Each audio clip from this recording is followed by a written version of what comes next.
Welcome to Warp Zone. My name's Tara Smith and I'm here with Benn, Banasik. Hello. Hi. Hi, good to be here. And we are in lovely, wintry Sydney, recording at the Sydney University. Yep.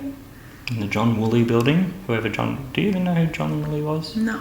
No, some guy. If anyone knows and wants to send us in an email, that'd be cool.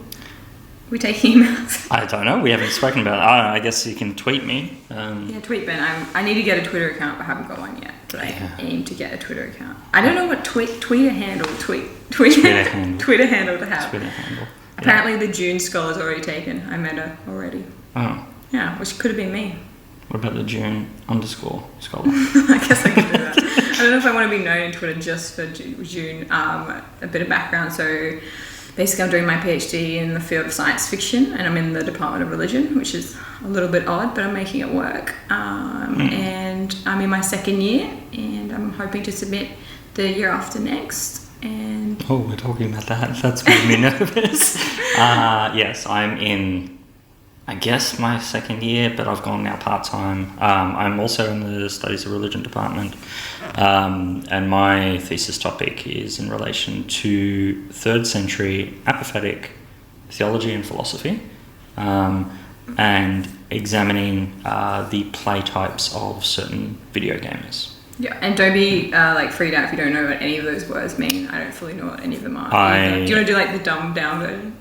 I talk about video games and why people play unending video games. But I think we should start at the beginning and give like intro as to who we are and where we've come from and such. Mm-hmm. So Tara.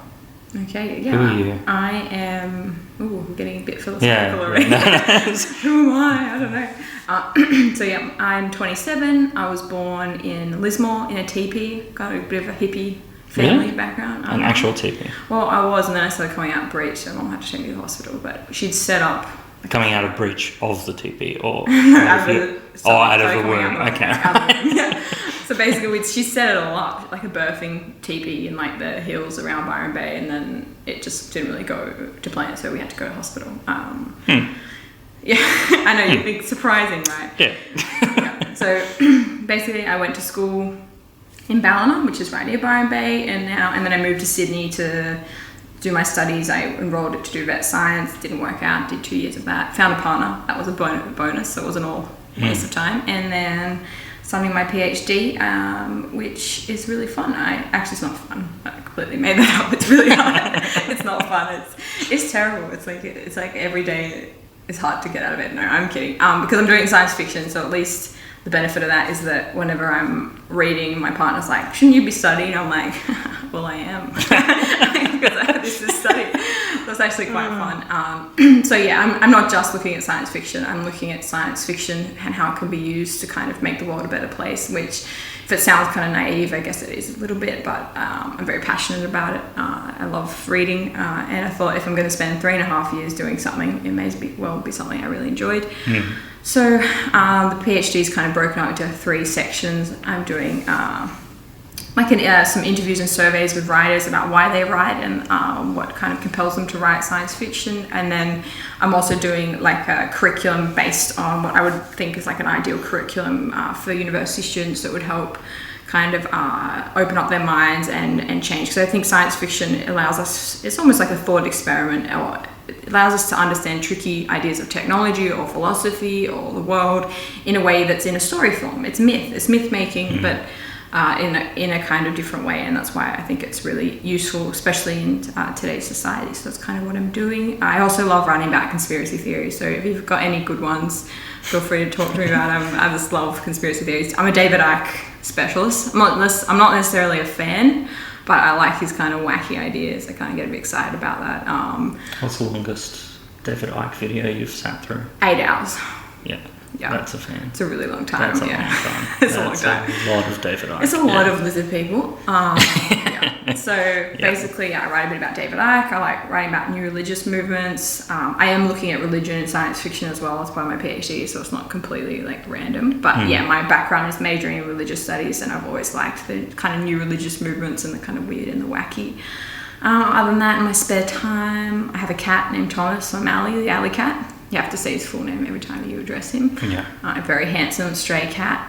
My partner's also called Tom, which does make it a bit confusing, but it shouldn't come up. I mean, I can think of ways that... so Tom's eating out of the sink again. Which Tom is it? I don't know.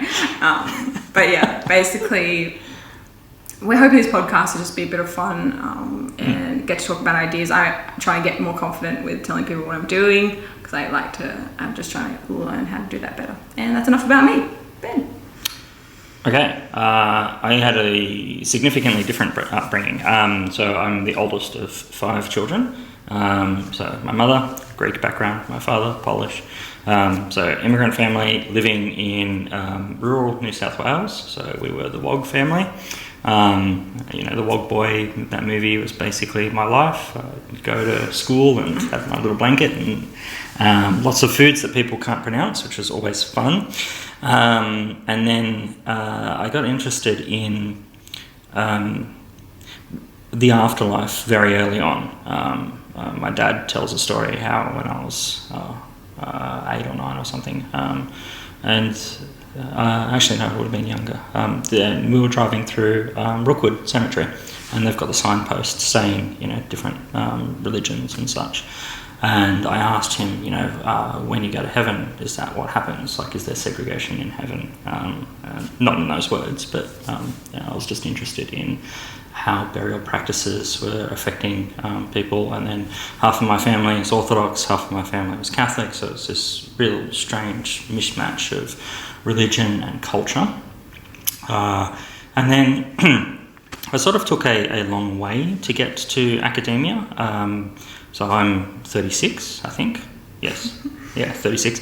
I actually was an IT specialist, and then the .com crash happened, and the chances of getting a job in web design was never going to take place.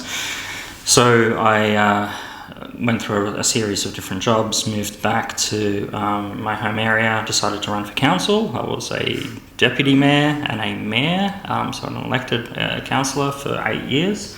And I was the youngest mayor of the region, youngest mayor of Wollondilly ever, which was at times really hard. And there was certain aspects of bullying and such, and I've spoken very publicly about that previously in different forms.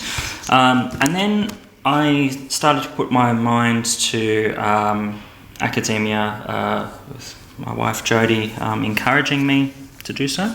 We have 2 children, Jack and Isaiah, and being a father and studying in academia was hard and is hard. So I also have a shop, and I'm doing this part-time, but I give as much hours as I possibly can to it. So I enrolled in doing a theology degree at Newcastle University. I think that requires a little bit of unpacking because theology can mean lots of different things. It's assumed that it's just a church-based degree, which a lot of theology degrees actually are. It really is a mixture of biblical studies, philosophy, history, and social sciences, such as sociology. So it's all of those things mixed in together. Basically a degree on how to read and how to engage with the world and what is religion. I then changed my honours to philosophy, and I looked at Origen, who's a guy who lived before the Roman Empire became Christianised. Lived in Caesarea, which is a beautiful place to visit. It's a disused town, so you can go around the ruins, and it's actually really, really nice to have a look at. There's a beach there, that's something I don't like. Your favourite thing? Yeah, the rejection of the humanity out of the ocean, which I'm sure I'll bring up many, many times. And yeah, so it's a very, really nice place. But this is where Origen was talking to Jews and Christians at the time, and it's this mixed match of ideas. And I looked at his way of engaging with God and religion and the Bible in general, and I found that people label him as an allegorist or a typologist, which are 2 problematic terms. And I argued he was actually using a Jewish methodology of exposition, which shows that the parting of the ways between Judaism and Christianity actually didn't happen 200 years prior. It happened far, far later. I then came to Sydney University, enrolled to do my PhD in the ancient world. Was going to look at Caesarea in particular, at the Jewish-Christian differences, but the problem was, beyond language, the organisation of the Jewish corpus is not so like the Christian church fathers or early writers. It's a mixed match of ideas and names and views, and there's lots of storytelling, and that's the whole Jewish way of understanding religion. So I had to revisit the thesis topic because there was going to be too many holes in the final project, and it wasn't going to be a project that I could do over 3 years full time or 8 years part time. It just wasn't going to be possible to do it, so I've parked that. It was a big project. I remember when we first started, like early on when we first met, you had like some weird like Excel sheet where you're trying to like have all these different names and words and tracking the origins of each word. It just looked like a massive and I'd spend days just coming into the university and scanning in books, and then I was translating the books to PDFs, searchable PDFs, and I was using search terms to try and actually connect those, and it just became what's that? There's that meme of the guy in the room where she's got all the words behind him and like the strings and stuff. I was that guy. It was way too big. So the thesis topic I've got now, in looking at why certain people play certain video games which don't have ends, I think is really, really interesting, and what those people get out of those video games is fascinating to me. Why? Which is still drawing a little bit. I mean, because it's, for some people listening, might sound like a big jump between the kind of like what was the guy's name again? Origin and now gaming. So like, do you want to just like really briefly connect the two? Yeah. Okay. So Origin looked at the world. Not quite, but he touched on apophatic theology, which is negative theology. So you can't give attributes to any aspect of spirituality or God. So I can't. Not to be confused with apathetic. No. I had a coffee this morning from Taste, which was a very nice coffee because it's Campos coffee. Yeah, it's good coffee. And it's a good coffee, so you use the term good, which is great. So as Tara used the word good, we can then imagine, okay, that it tasted good, it felt good, it was the right temperature, so it was good, it was all these attributes which are good. We can't use that term then for God. This is according to apophatic theologians and philosophers. Can't use that term for God because then it's bringing likeness to God as it is to the coffee. So we shouldn't do that. So you talk about God in aspects of negative, which means humans can never fully understand the end goal, the final things. We'll never ever get there. It's never ever going to happen. So it's very different than the type of belief structure that is professed today by particularly Protestant and Christian churches, of promising, you're going to spend your final days in heaven and with your family, and this attribute of personalities is just, it's not there. It's kind of that image of God in The Simpsons where he's got like a big white beard and he kind of sits above the clouds. Like people kind of really, God's become very like personable. Absolutely, yeah. And the personal Jesus is particularly that, there's people talking about actually feeling that Jesus is sitting around the table from them. And which isn't an apophatic thinking. No, apophatic is completely opposite. So that would be more cataphatic, which is the opposite of apophatic, talking about the attributes which we can understand about religion. So I'm using that apophatic belief structure, finding similarities with later philosophers like Albert Camus.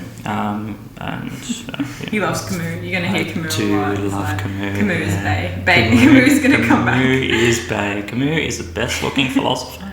He's got it as his desktop background. I don't. I should. I should. Camus is Bae.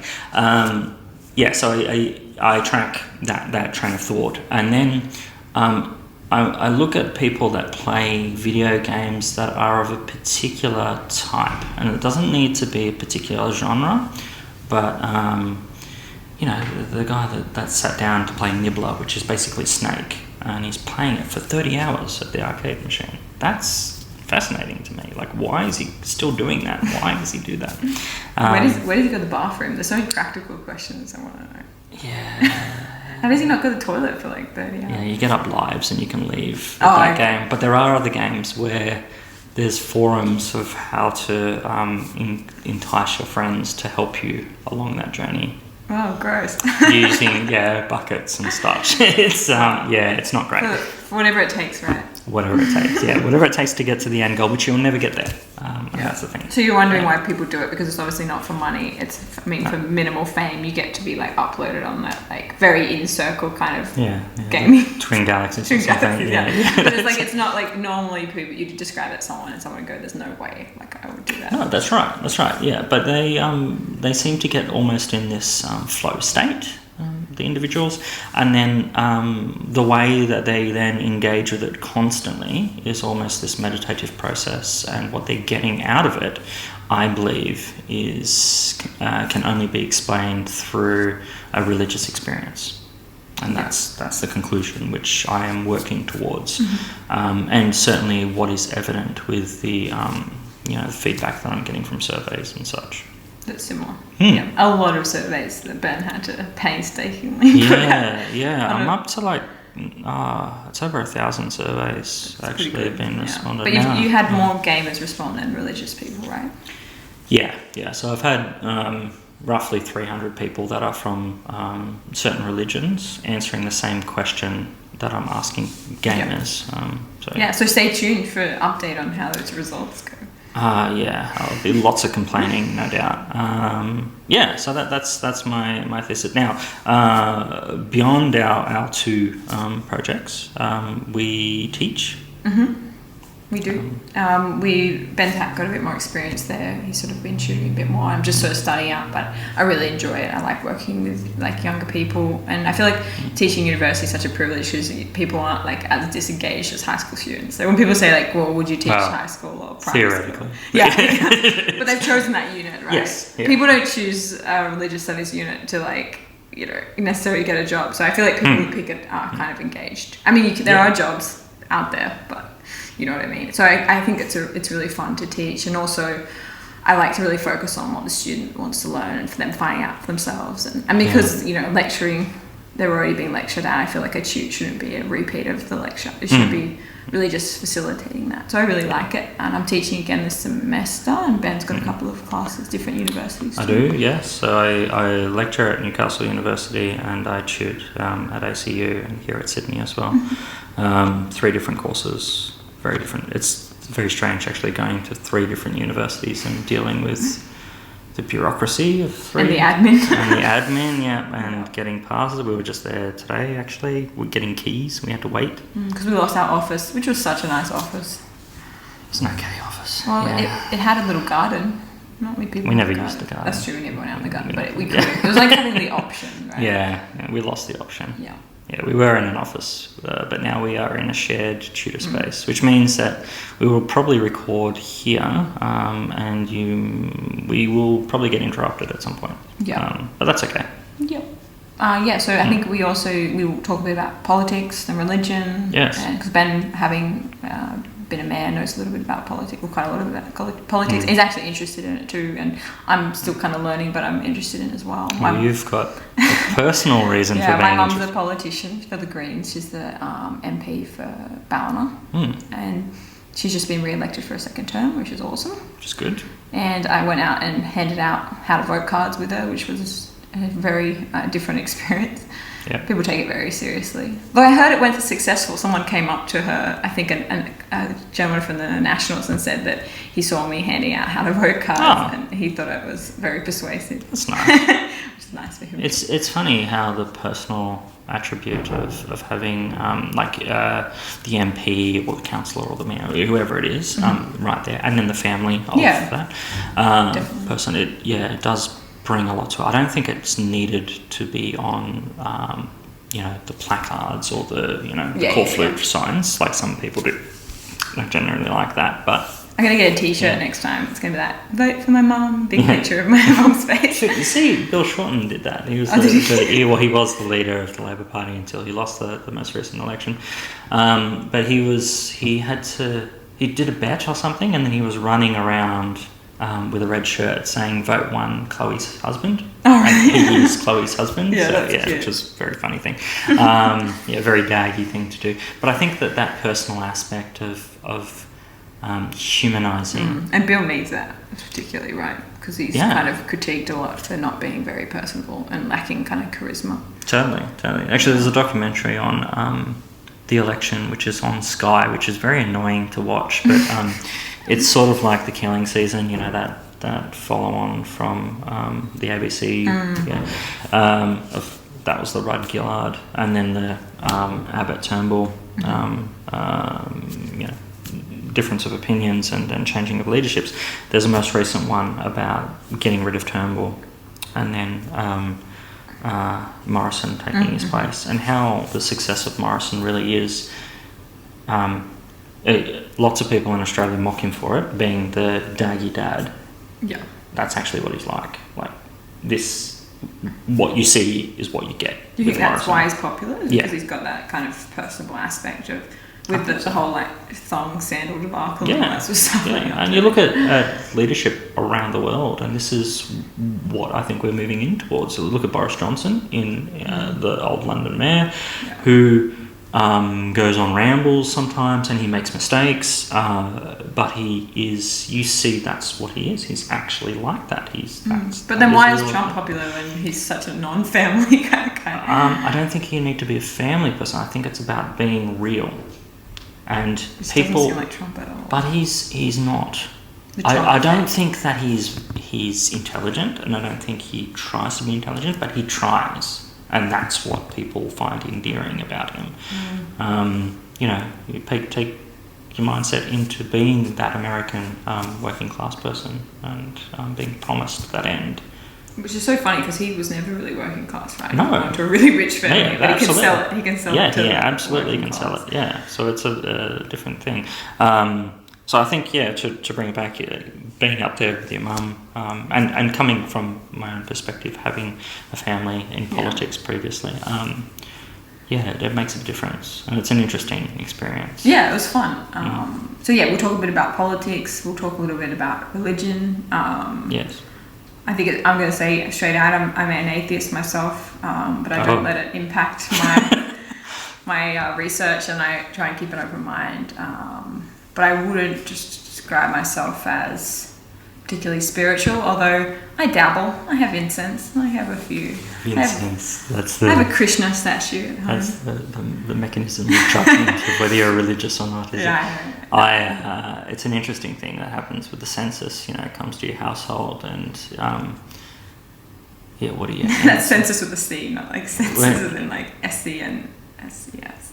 Who is that? It's like census as in like just feeling. Oh, the census, Census the incense. with someone with some census. No. When the Australian census, if you're overseas and don't know, Australia polls its citizens 4 or 5 years. And one of the questions is, what is your religion? Followed by what is your nationality? And both of those questions are really problematic, particularly for someone like me, who has family from lots of different countries, and which 4 makes the cut is hard.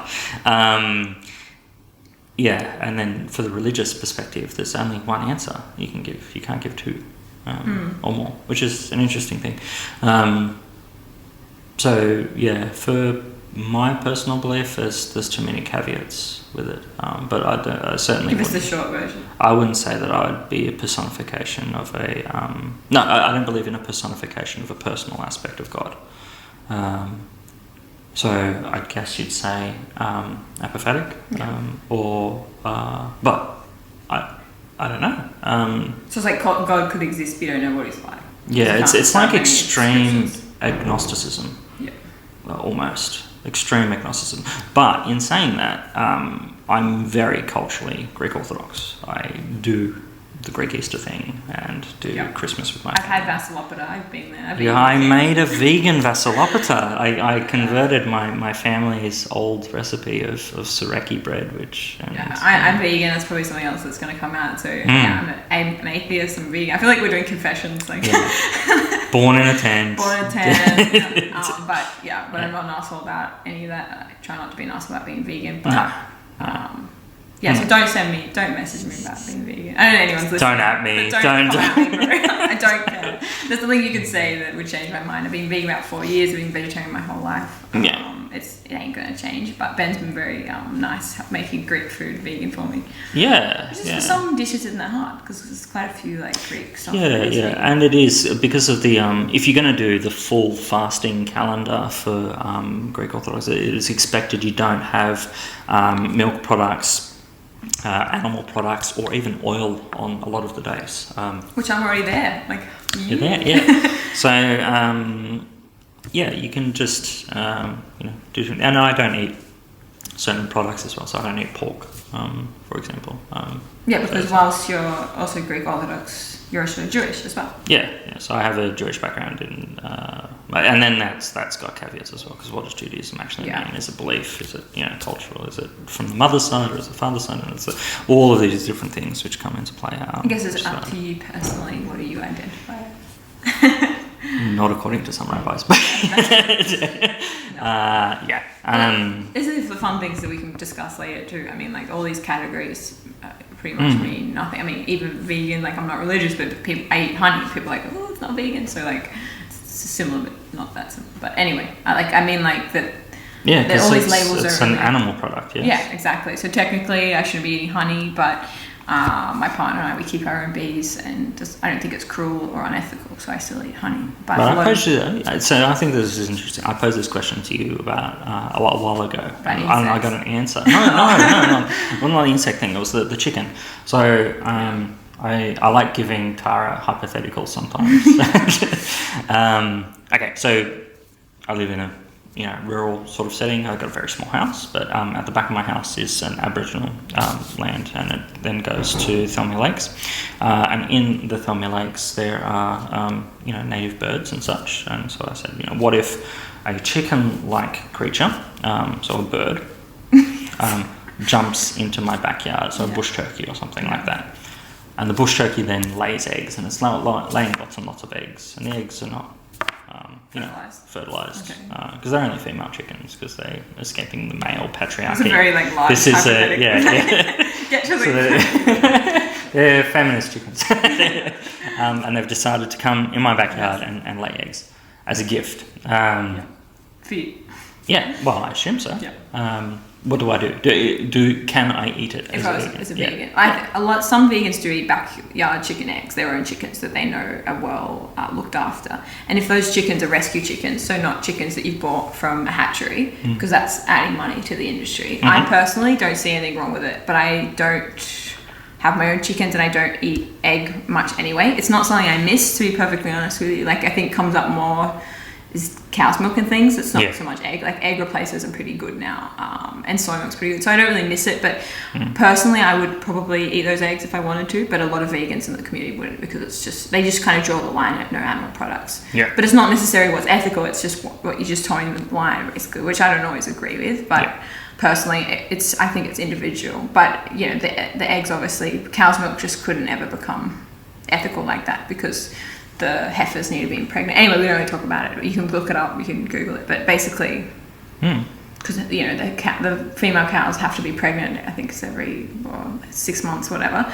to keep producing the milk, and the male cows go straight to the bobby calves go straight to the slaughterhouse or to veal or whatever, because you can't guarantee that female cow's going to give birth to female cows that you could then milk, because it could be 50% chance. So roughly 50%. Exactly, and then.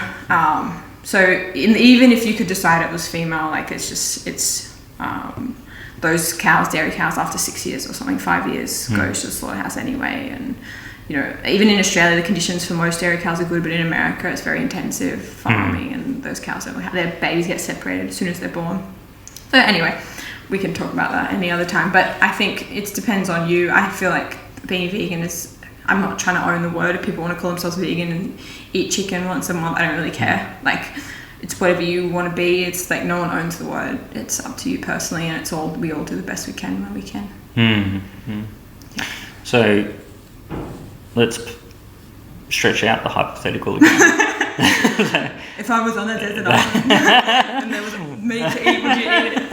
No. So let's get back to the chicken in the backyard. Okay. Yeah. The chicken passes away. Would I eat it like a dead chicken? Can I use the chicken then? I mean, you can, but vegan, I still wouldn't do it because I don't eat meat. Like, it's not because the animal, like, if like an animal, like, I don't go around eating roadkill. Like, I think eating an animal that's died naturally is more ethical than murdering the animal before. Yeah. So the chicken died naturally. Yeah, I still wouldn't eat it because I don't eat meat. But whether I think it's unethical or ethical is a different question. I mean, I think eating an animal that's died naturally on its own accord, it's technically there's nothing unethical about it, but I still wouldn't do it. So the byproduct of the animal then is more acceptable for use than the animal itself? Well, it's more like these animals get slaughtered like at 6 months or something when they can live for 5 years, a lot of the animals. So, to the chicken, the feminist chicken, let's call her Henrietta. So the Henrietta example. Yeah. So Henrietta's byproduct is... Why chicken's always called Henrietta? Because hen in the name. Okay. But I don't know, I've never known a Henrietta chicken. Yeah. So. No, I'm sure they exist. Kids' stories and stuff. I think because it's kind of a play on words. Henrietta. Yeah, okay. That makes sense. But they don't call a cow. Cowie or heifer. Heffy. Cowarietta. Yeah. Okay, so the byproduct of the chicken Henrietta is more acceptable for use than the... Well, that to me is more a thing about wastage, right? That's to me more like feeds into ideas of like, I mean, the animal's dead anyway, like you may as well use it. So, but then it gets to like slippery slope. I mean, like if the animal's getting slaughtered anyway, would I still eat the byproduct? Yeah, and then just accepting the whole thing. Yeah, no, I understand. It's difficult. You got to kind of draw the line, and I found that you got to be pretty steadfast with it because otherwise it's like if I might tomorrow I'll just have a piece of birthday cake. Yeah. And then, so I try and stick to my guns with it. But yeah, a lot of people want to throw out hypotheticals like if you're on a desert island and the only thing you could eat was meat, like would you eat meat or it'd be like, and I mean the same question about what's ethical is petri dish meat. So it's becoming really big. I've been researching it recently. Oh yeah. So cell-based meat. Yeah. So basically you can cultivate cells in petri dishes and grow them as meat. So at the moment they can only do chicken nuggets and mince. They can't do bones because obviously they can't create like the kind of infrastructure you need. Yeah. So, can you imagine how much difference it would make if all the mince at McDonald's or something was cell-based? No animal has to die for it. Like, it's amazing. It will change the world. Like, it would be huge. But I think there'll be a big kickback from Australian farmers and stuff on it. Of course, yeah. And there'll be a transitionary arrangement for a marketplace. Yeah.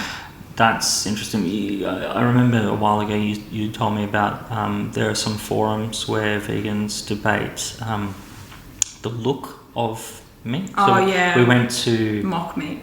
It was a green mushroom, one of the local cafes, and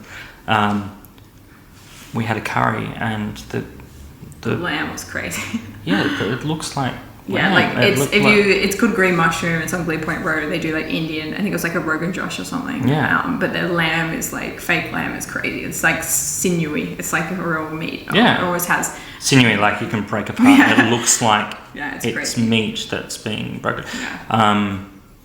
And then I was asked, what food do we want? And then someone suggested a normal pork-based dish, and I was like, no, I don't want to eat it because I don't eat pork. I don't do it, and I don't even want something looking like it, which is a strange thing. Yeah. But then everyone else was eating. The vegans around the table, and they're hoeing into this stuff that looks like meat, which is. I think for me it's a texture thing because vegetarian food can be really untextured and really boring because it's all kind of mushy. So to have something that's like got a bit of like texture that you can pull apart is quite fun because like it's just different textures. But I've got no problem with it. But a lot of like really strict vegans will be like, ooh, don't eat the mock meats because it's too much like the real meat. It's disgusting. But for people transitioning, it's amazing because like let's say you eat chicken nuggets and you're like, oh, I just couldn't go without chicken nuggets. If you're buying vegan chicken nuggets, it looks the same, it smells the same, it doesn't taste the same really. Like it tastes close, but I don't think we can ever quite get until it's cell-based.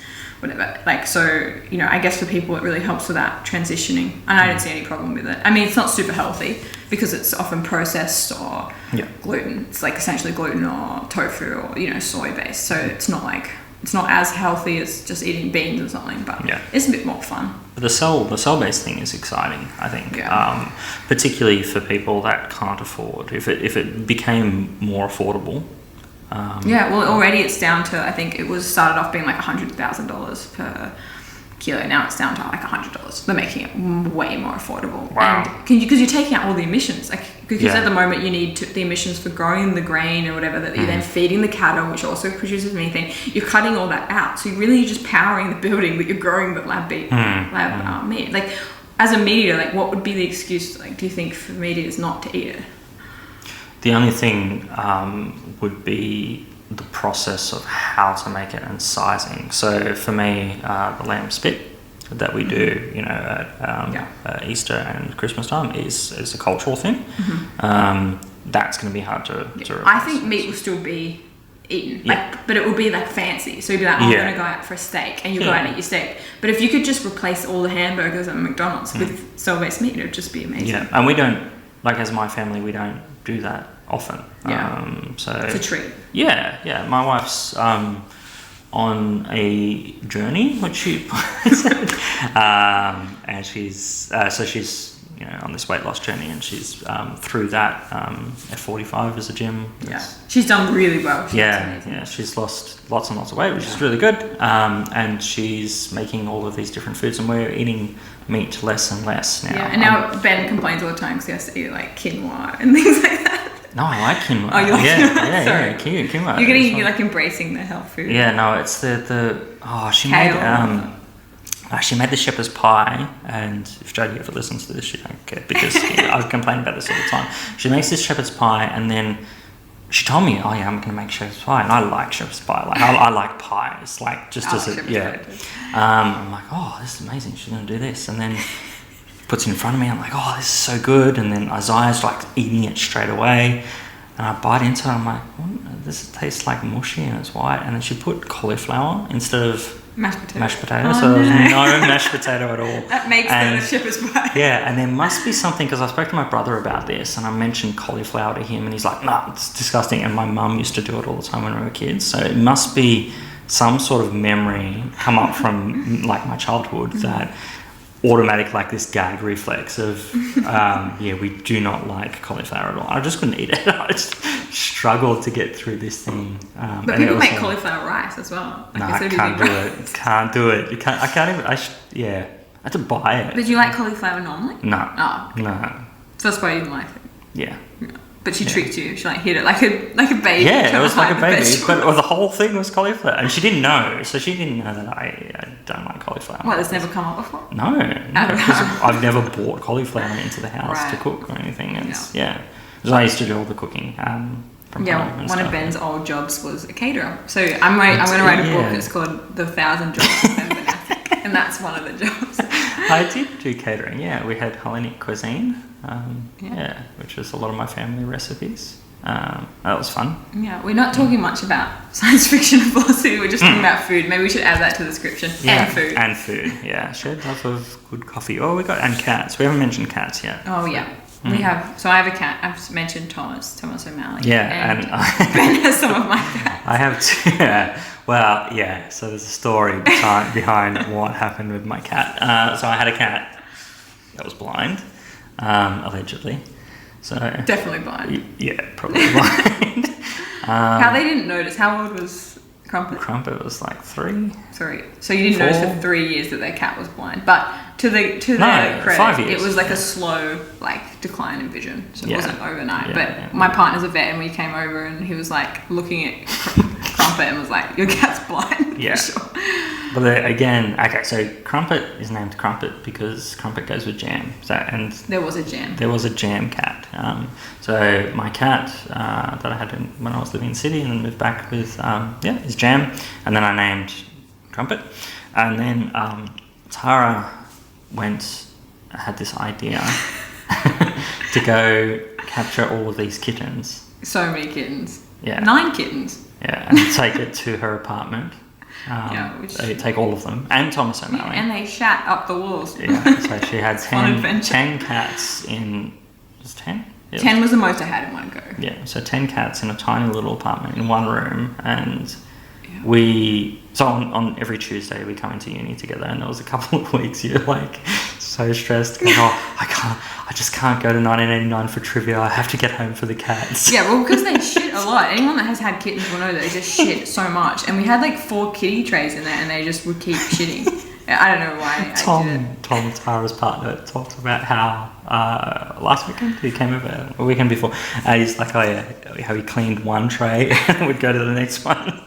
By the time he's gone to the next tray, they've already destroyed the first tray he's just cleaned, let alone the other 2. It was fun. But I rehomed them all, basically, So yeah. The idea was to trap neuter release the adults. So I found a colony of cats across my road, and there were there's 6 adults and there were 9 kittens. So I managed to get 3 of the adults and desex and put them back, except for one I've kept, Thomas O'Malley, and then 9 kittens. And Ben was very kind enough to take initially just one kitten. Cat. Yeah. So I was like, okay, 1 cat. So we take this cat, and this cat on a voting process was named Peanut, as in peanut very butter. Democratic. It was democratic, yeah. There was preferences and such. So peanut butter. So I had Jam. Jam passed away a long time ago. Crumpet was living, blind. Peanut butter. And then a week later, Crumpet became ill, like really ill. Which was actually sad. Like, this story might sound like it was going to be funny, but this was not good. Yeah, but there's been some time since this. So there has been water under the bridge.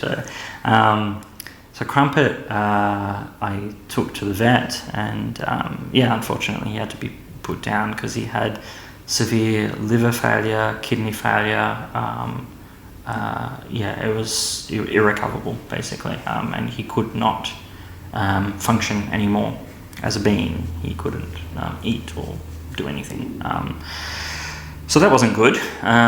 So then Tara, I wanted 2 cats, and I've always wanted 2 cats because I think 2 cats actually are better together because, they can extend each other's life, they have someone to play with.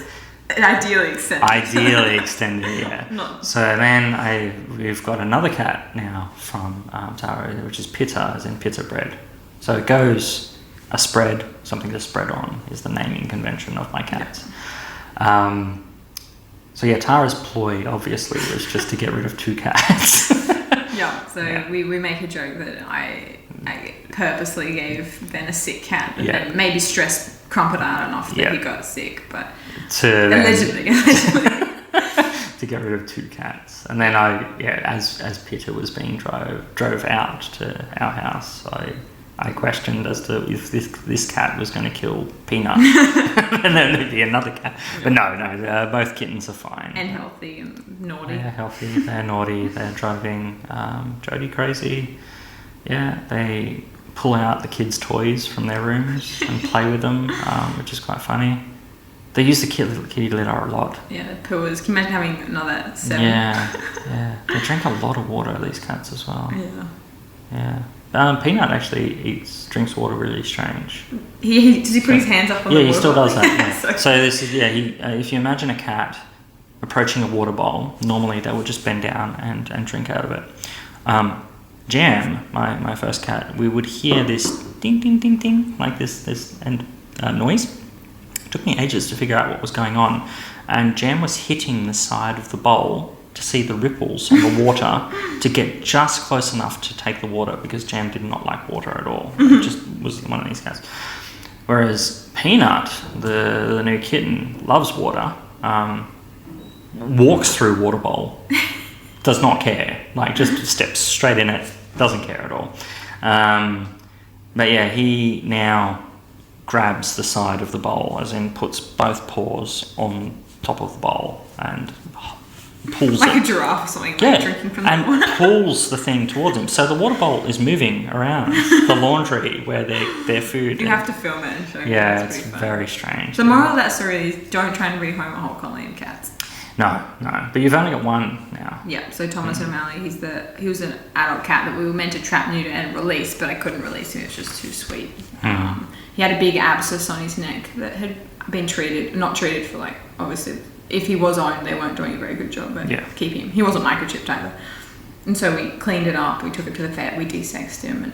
And at first, like, he was just sitting in the laundry, he'd just sit on the toilet and he looked so stressed, and we're thinking, oh, we're not going to be able to keep him inside, he's not going to tolerate it. And now he's just, like, loves it. He's got his own couch, you know what I mean? He's, like, really spoiled. Yes, his own couch. That's great. So yeah, we've addressed cats now. We've talked about politics, a little bit about religion and philosophy. We like coffee. Would you like coffee? I don't like Victoria. Yeah. Italian. I don't know, it's too bitter.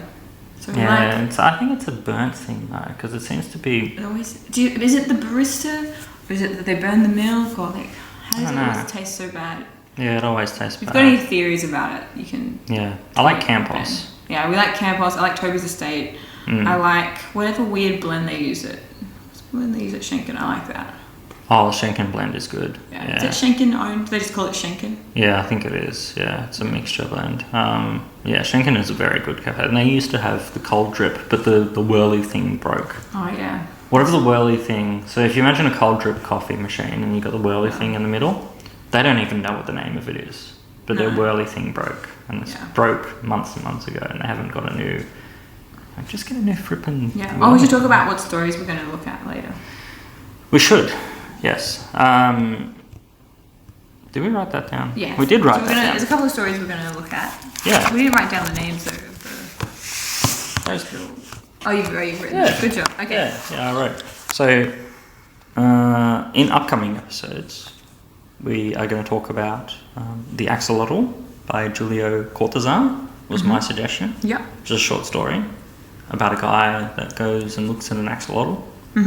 Which is cool. They're pretty cool looking animals. Axolotls are really cool. Actually, there's a Twitter account that retweets every photo or every mention of axolotl. That's cool. Yeah, it's fun. And then Shtetl Days is a short story by Harold Turtledove, who's a really cool Jewish science fiction writer. So I went to the Nebula Science Fiction Awards in Los Angeles, and he gave a talk, and I thought it would be interesting. I haven't read a lot of specific Jewish science fiction or Israeli science fiction, so we can give it a go. And we're going to try and just look at some science fiction stories and also maybe play some games, because Ben owning a game shop in MacArthur Square in Campbelltown, if you wanted to check it out. He's got good games. They do a lot of like Magic the Gathering and all that sort of stuff. We weren't planning on plugging the No, we weren't. It's Game Traders at MacArthur Square. It's a nice small business. It was my favourite store on MacArthur Square. And it has a big focus on retro gaming, board gaming, and trading card games. So they do Magic, they do like some other events you've got. What else do you play there weekly? Yu-Gi-Oh, Pokemon, Super Smash Brothers is sort of off now. Dungeons and Dragons is huge, so that's Friday and Saturday nights packed out now, which is crazy. Yeah, it's a hot room when you get on yeah. But it's fun. So if you wanted to go check that out, you can find Ben's game shop on Twitter or Facebook. Yeah, or Twitter, Instagram. Facebook, Instagram. So Game Traders MacArthur Square. Just it's everywhere. For that. Yeah. I like owning the store at times. At other times, it is very trying and hard. It is hard work. Owning a small business and... small children. Small children, it is very, very difficult. But I know this episode is probably going to be long.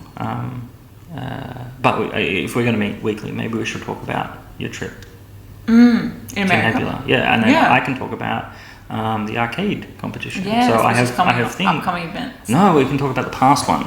So you missed it. What? Okay, come on. Is that on? You actually, I saw it. You represented 1989. I did represent 1989. I saw photos. Okay, background. But no, I don't want to talk about that one. You talk about yours first, whilst I prepare the notes. Okay, so I went to America for a month and a half with 2 different conferences on either end. So I started off at Nebula in LA, which was a science fiction writers conference where they do awards, which was really cool. And then I had a Science Fiction Research Association conference in Hawaii at the end in Honolulu. So I basically decided, well, if there's about a month and a half between them, I may as well stay in America, because if anyone who's traveled there, it's a really long way to fly there. So I decided to do some traveling. So I started in LA, and then I went up to Seattle where my uncle lives, spent some time in Seattle, and then I went up to Vancouver Island, and my partner came, Tom, and we camped for 6 days there. Then we flew to New York, because why would you go to America and not see New York?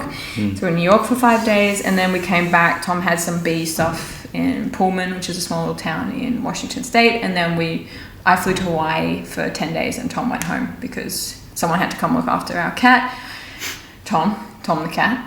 But so yeah, Tom came to look after Tom. Came to look after Tom. Yeah. But the Nebula was really cool. It was a really, really nice conference. All the riders were really welcoming and really kind, and I really enjoyed it.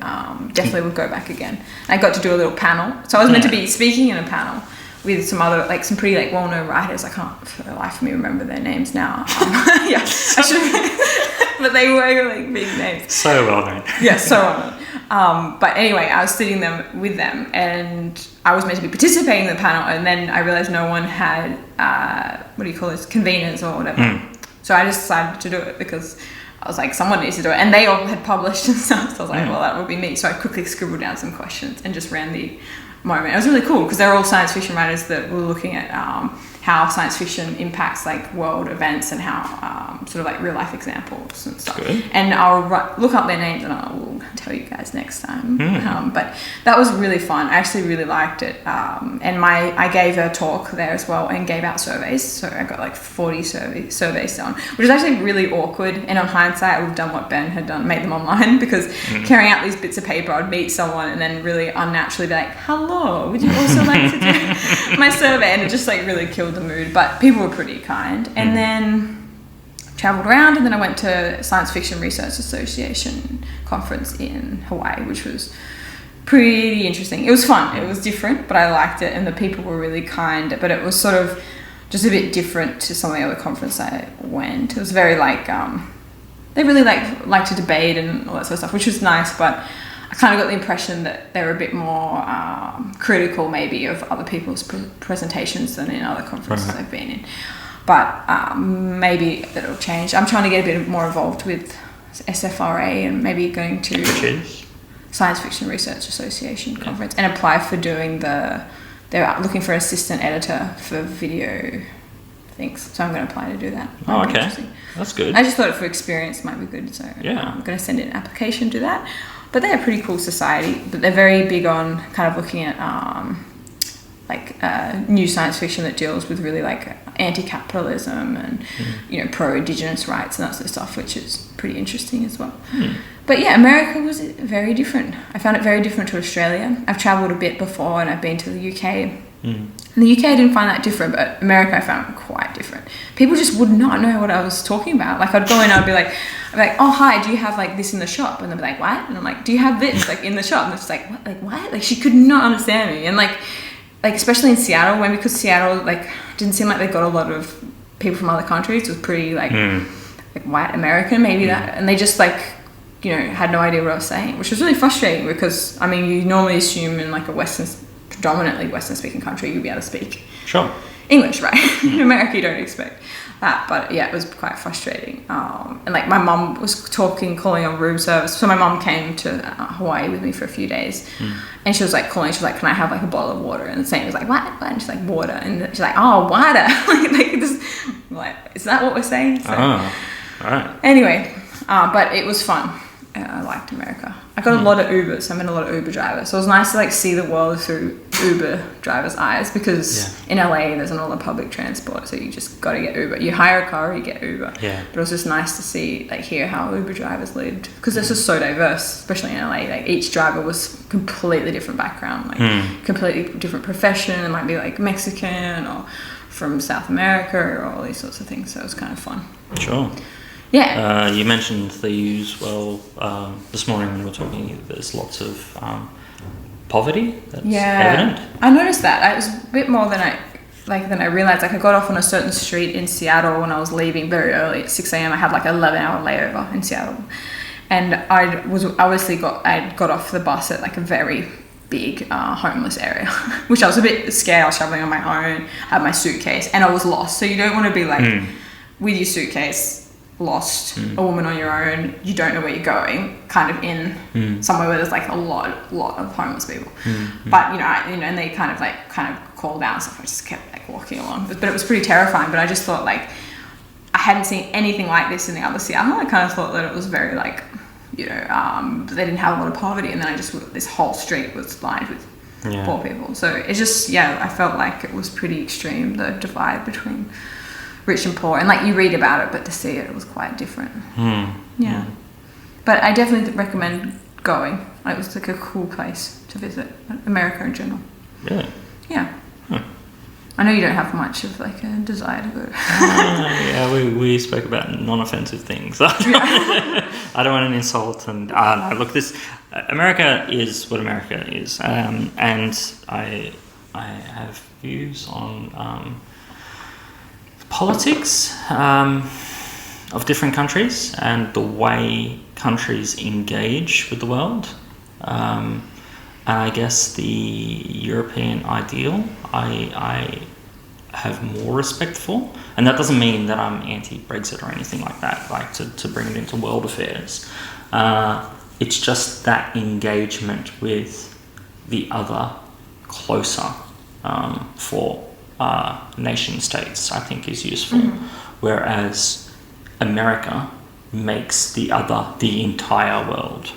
And that competition basis of one country against everyone, or a protector of everyone, I find difficult to deal with, and it's very strange. But I don't hold anything against Americans in general. Like as a tutor and a lecturer, the highest proportion of our international students, aside from Asian countries, is American. Yeah. Really, like there's lots of them. And it's just so diverse. Like each state almost feels like another country too. So like you go into like California compared to Washington compared to Honolulu or like Waikiki or whatever. It's just so diverse. So you almost feel like each place is a different country. And I guess they often vote differently as well to each other, totally. So that it is really like and I know the population of a state is the population of Australia. It's like the population is massively different. So there is lots of differences. And I have travelled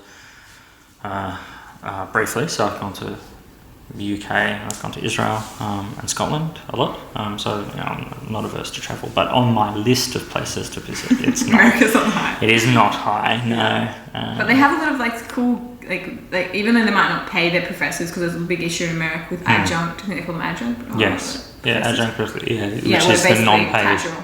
Yeah, because I think it means slightly different in Australia what adjunct means. But anyway, even though that's quite bad, they do have a lot of respect for science fiction studies and cultural studies and pop culture and stuff like that. So. Yeah, I know, and MIT's area of study, particularly in relation to philosophy of gaming, is very big. So that's kind of cool. I recognise that, yeah.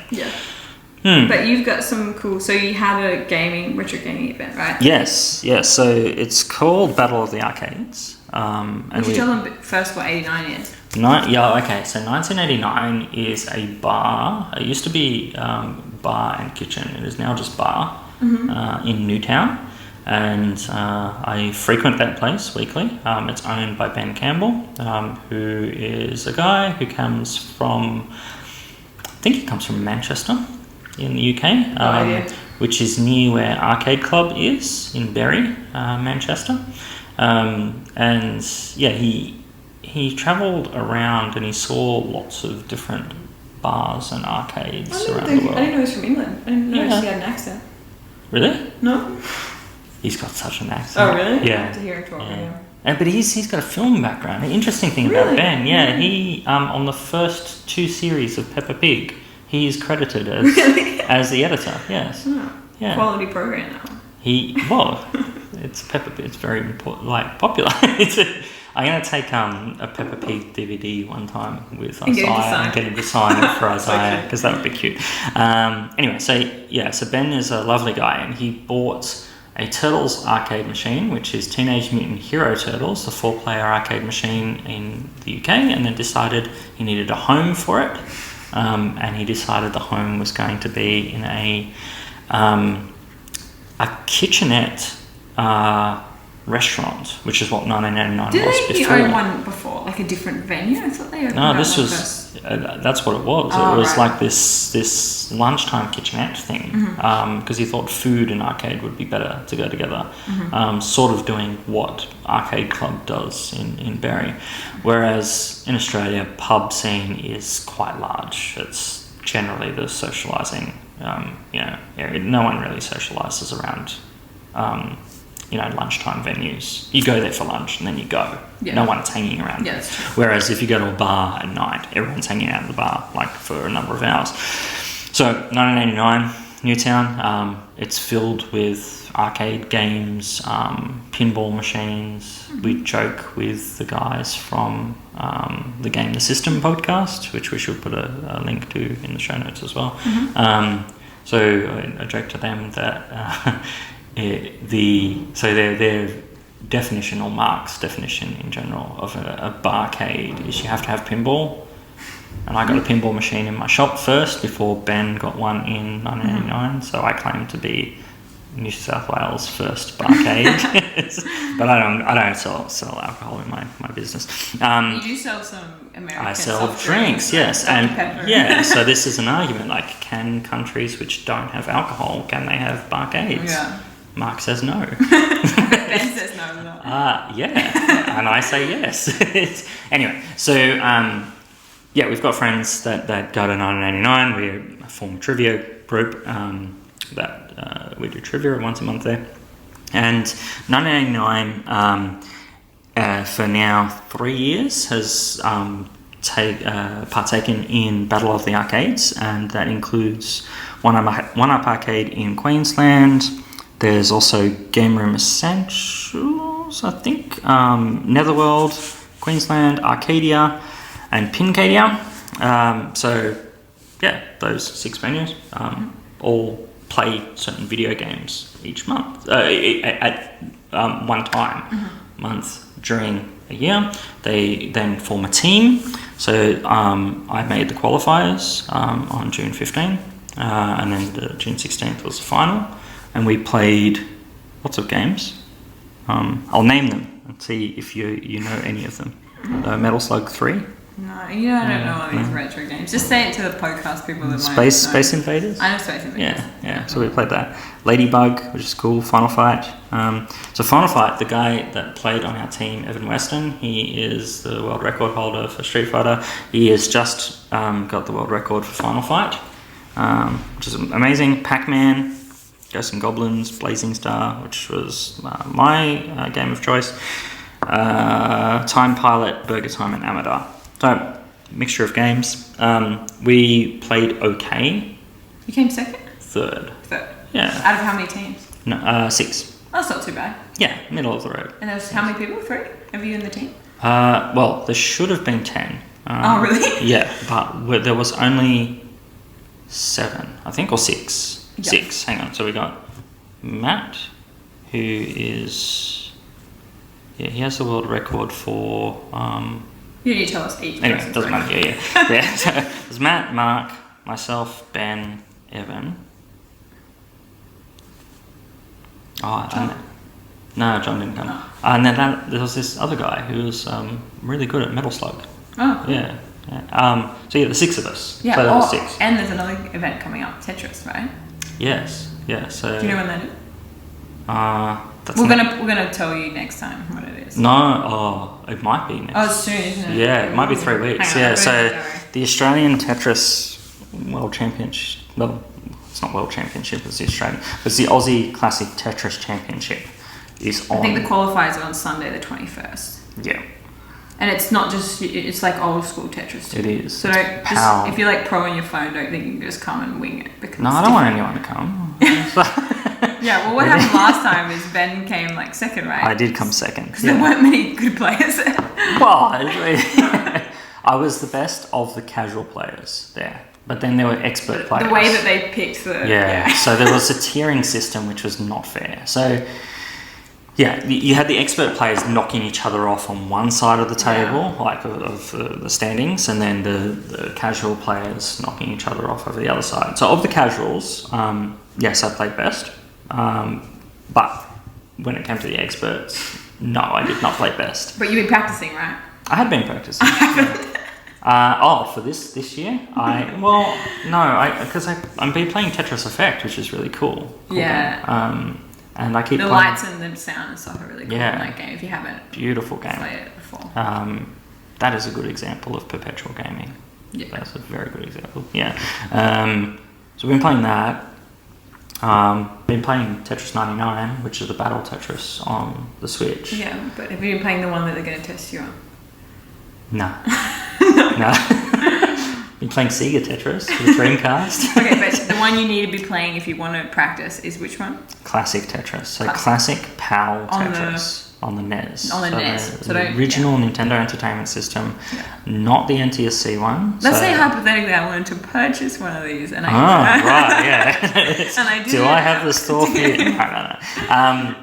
Yeah, so you can't play it on most systems. You can't even emulate it because a lot of emulators you're downloading actually has the best version, which is NTSC, the American version, or the Japanese. This is the PAL country, so it's Britain or Australia's 50 hertz, 60 hertz differential. Yeah, so we're going to be playing that, and I'm going to go terrible. Me too, because Ben gave me a NES to practice on. Yeah, you haven't set it up. I haven't even set it up.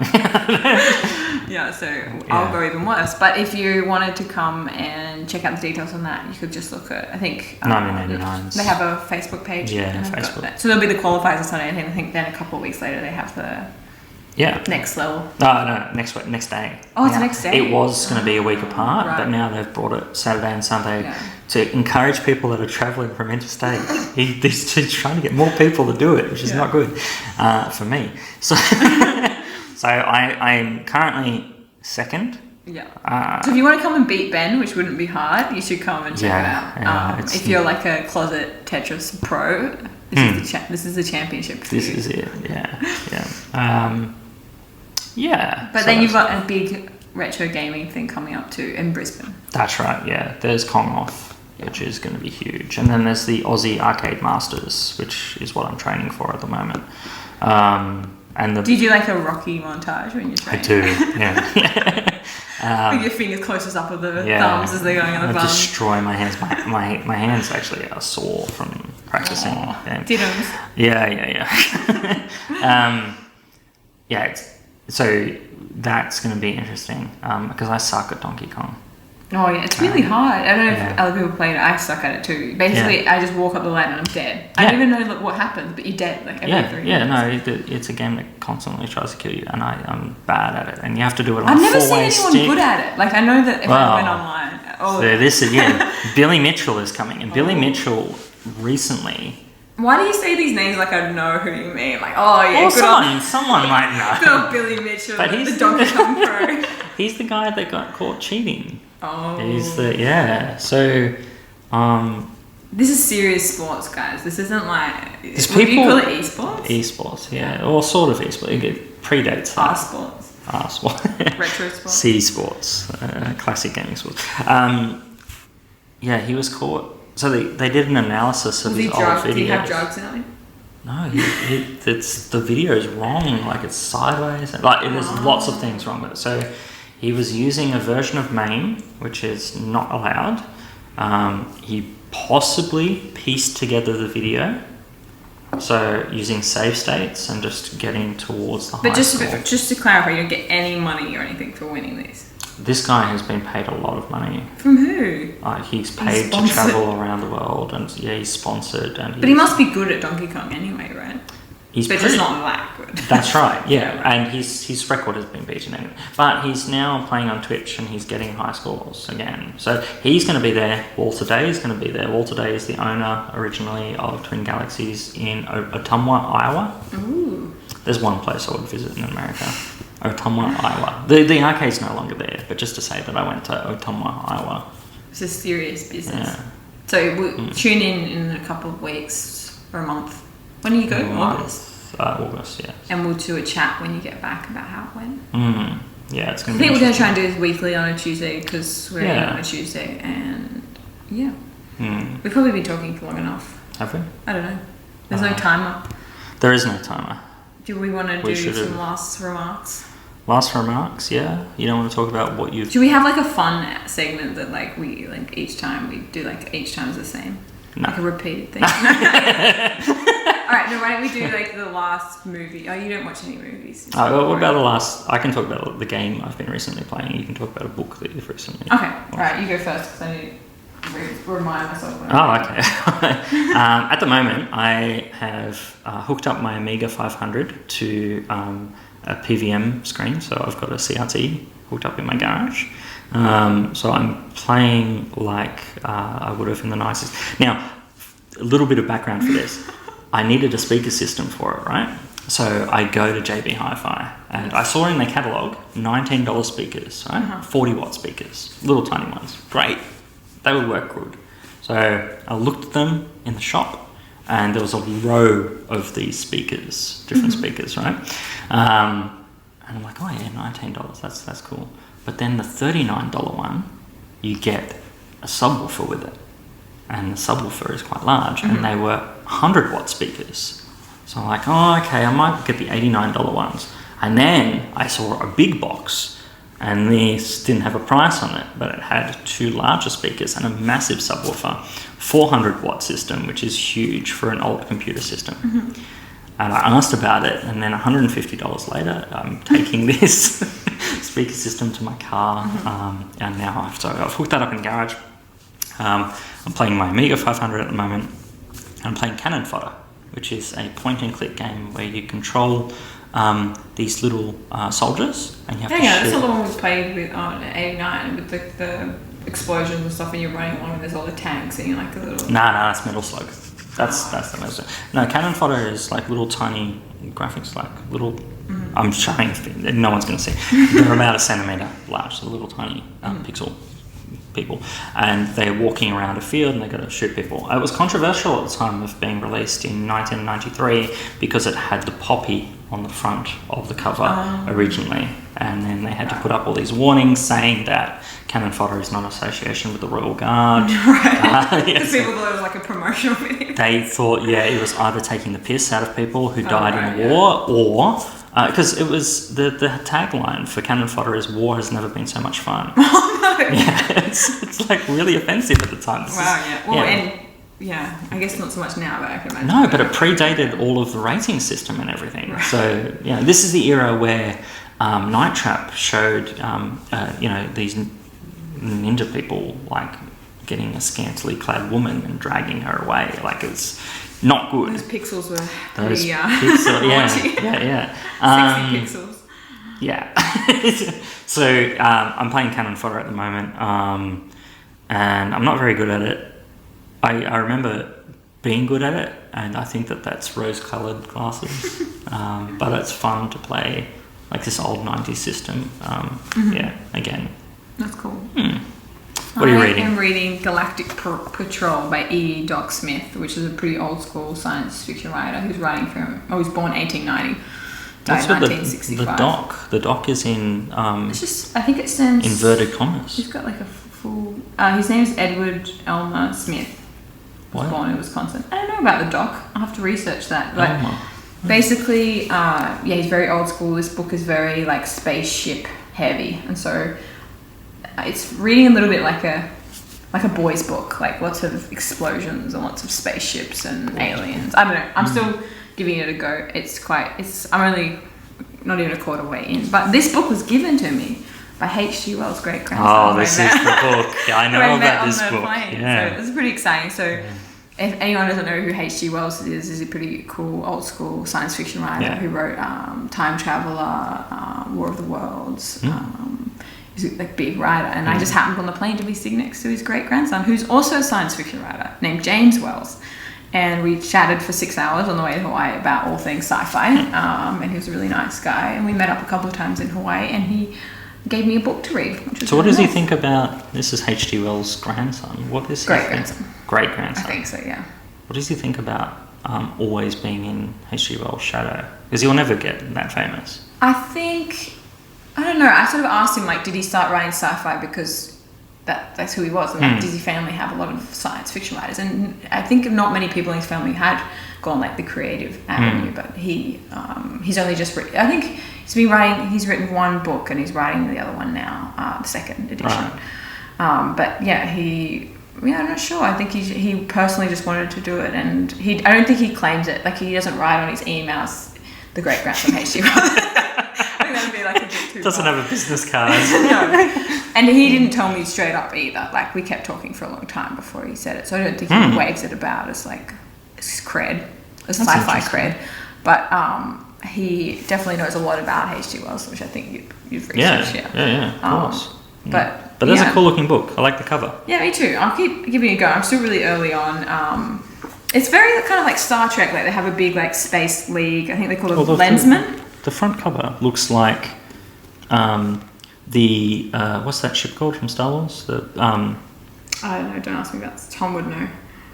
Not the Star Destroyer. Yeah, so it looks like a Star Destroyer, which is lying on a planet, and there's a moon in the background. And it's like pink, kind of hazy sunset, and then there's like two astronauts walking. Yeah, but that standard pink. It's kind of intergalactic. It's more like Star Trek. Like, they have, so far is what I understand, they're called the Lensmen, and they're like a team of people that are chosen from each planet to be really good at everything. So like top 1,000 people each year, men I think predominantly, get chosen to represent the planetarium. So they're like police. They're basically like space police. Oh, okay. And they go around and do things. So yeah, but that's all I've got so far. I'll keep you guys tuned on how it goes. Tuned in. But yeah, Doc Smith was like the first, I think he's considered the first space opera, one of the first space opera writers of the time. So he's pretty important if you're looking back historically in the trend of sci-fi. There you go. All right. That's cool. Cool. We'll end it there. Thanks for joining us. If you would like to get in contact, you can. So I have Twitter. So it's at Benn Banasik. So at BENN. Banasik is BANASIK. Tara can be contacted via email. Sure. But just contact Ben, and we might even. Okay, just contact me. No, but we might. I'm going to get a Twitter handle thing next time, and I'll tell you what that is. Apparently, everyone uses Twitter. I always avoided it, but it's kind of inevitable, so I'm just going to. Discord as well, but then. Yeah. Anyway, you can email me if it's really important. I don't think anyone's going to be. Not many people are going to be listening to it, but if you are listening to it, my email is. I'm not going to spell it out. We're going to write it on the post, right? It'll be in the show notes. It'll be in the show notes. Yes. Yeah. Thanks for tuning in. Thanks, and we shall see you later. Bye.